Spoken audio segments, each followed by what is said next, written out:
اگر ہم دنیا کی سب سے لمبی فینس کی بات کریں تو یہ نہ تو دی گریٹ وال آف چائنا ہے اور نہ یہ مشہور زمانہ امریکہ اور میکسیکو کے درمیان بنائی گئی حفاظتی باڑ ہے۔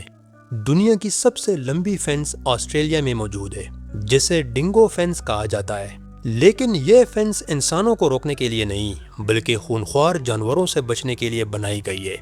ڈنگو فینس کی ٹوٹل لمبائی 5600 کلومیٹر ہے جو کوئن لینڈ سے شروع ہو کر ساؤتھ آسٹریلیا تک پھیلی ہوئی ہے۔ یہ اتنا فاصلہ ہے کہ اگر اس فینس کو ایک سیدھی لائن میں بنایا جائے تو یہ فرانس سے نیو یارک تک کا فاصلہ بنتا ہے۔ اس باڑ پر 1880 میں کام شروع کیا گیا تھا اور اس کی بنانے کی ضرورت اس لیے پیش آئی کیونکہ آسٹریلین لوگ ایک ایسے جانور سے پریشان تھے جو گوشت خور تھا اور اس کی آبادی بھی بڑی تیزی سے بڑھ رہی تھی۔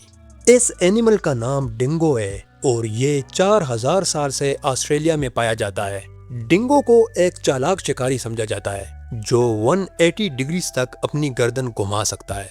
یہی وجہ ہے کہ جب اسے کوئی بھیڑ نظر آتی ہے تو یہ آسانی سے اسے اپنا شکار بنا لیتا ہے۔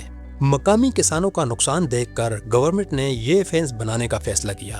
آسٹریلین گورنمنٹ نے فینس پر اور بعد میں اس کی maintenance per million of dollars خرچ کیے، لیکن آج بھی اس فینس کو لے کر سب کی مختلف رائے ہے۔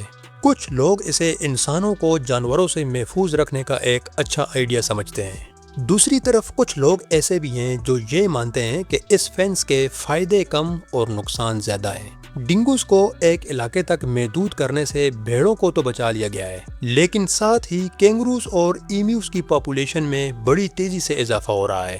اس کی وجہ یہ ہے کہ اب ان گھاس چرنے والے جانوروں اور ان کو شکار کرنے والے ڈنگوز کے درمیان ایک مضبوط فینس ہے۔ یہی وجہ ہے کہ کینگروز اور باقی گھاس چرنے والے جانوروں کو اب اتنا خطرہ نہیں ہے جو اس فینس سے پہلے ہوتا تھا۔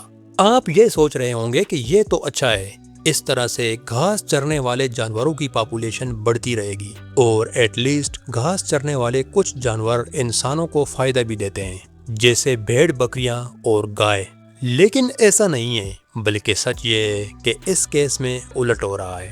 کینگروز اور ایمیوز کی پاپولیشن بڑھنے سے آسٹریلیا میں چراگاہیں کم پڑ رہی ہیں اور اس کا ایکو سسٹم پر برا اثر ہو رہا ہے۔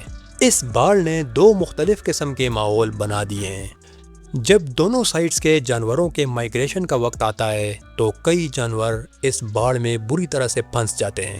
یہ مردہ جانور نہ صرف ماحول خراب کرتے ہیں بلکہ اس دوران اتنی لمبی باڑ کی دیکھ بھال بھی کافی مہنگی ثابت ہو رہی ہے۔